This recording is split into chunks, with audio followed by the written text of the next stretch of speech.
High বন্ধুরা, good afternoon, শুভ দুপুর। আরেকটা ভিডিওর সঙ্গে চলে এলাম শুভ দুপুর রান্নাবান্নার ভিডিওতে। আজকে যে দেখো আমি করবো আজকে মটন কষা আর হবে হচ্ছে চিংড়ি পটল। এই যে চিংড়ি মাছ আছে, এই যে আছে পটল চিংড়ি হবে আলু দিয়ে টমেটো দিয়ে। তো আমি কিন্তু মটনটা রান্না করব, তার জন্য আগে আমি প্রেশার কুকারে সিদ্ধ করে নেবো। তো প্রেশার কুকারের মধ্যে কিন্তু এখানে আমি নুন হলুদ আর দিয়ে দিয়েছি, আর একটুখানি সরষের তেল দিয়ে দেবো।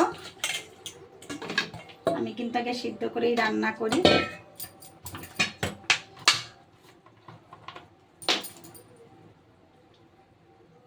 অল্প করেই দেবো, বেশি দেবো না। আর এই যে আমি দিয়ে দেবো কিছুটা পেঁয়াজ।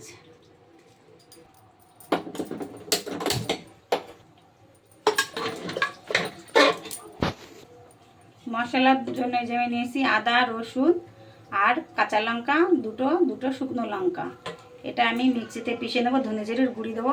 চিংড়ি পটলের জন্য এই যে নিয়েছি চাল মগজ আছে, রসুন আছে আর দুটো লঙ্কা আছে, পোস্ত আছে। অনেকবার দেখেছি কিন্তু সেটা আমি শুধু কি দেবো চিংড়ি পটলে সেটাই দেখালাম। এটা দিয়ে আমি চিংড়ি পটলটা করব কালো জিরা তেজপাতা গরম মশলা ফোড়ন দিয়ে।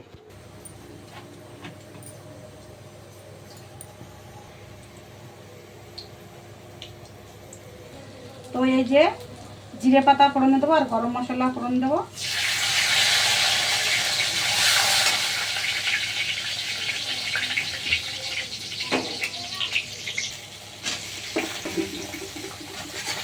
দেখো মটনটা কিন্তু খুব সুন্দর, আমার ছেলে কিন্তু এনেছে দোকান থেকে। হ্যাঁ ভালো মটন দাও। দেখো চিংড়ি পটলটার জন্য যে পটল আর আলু ভাজা হয়ে গেছে, মশলার সঙ্গে কষানো গেছে, এখন জল ঢেলে দেবো। ঠিক আছে,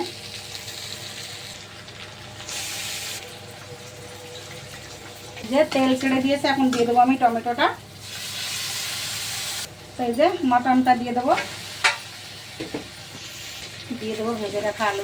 আমার চিংড়ি পটলটা হয়ে গেছে, সামান্য গুঁড়ো গরম মশলা গুঁড়ি দিলাম, নামিয়ে দেবো চিংড়ি পটলটা। দেখো চিংড়ি পটল কিন্তু আমার রেডি। তো মটনটা আমার হয়ে গেছে, মটন কষা। দেখো একটুখানি গরম মশলার গুঁড়ি দিয়ে দিলাম, এটা আমার ঘরের কিন্তু গরম মশলার গুঁড়ি পেশা।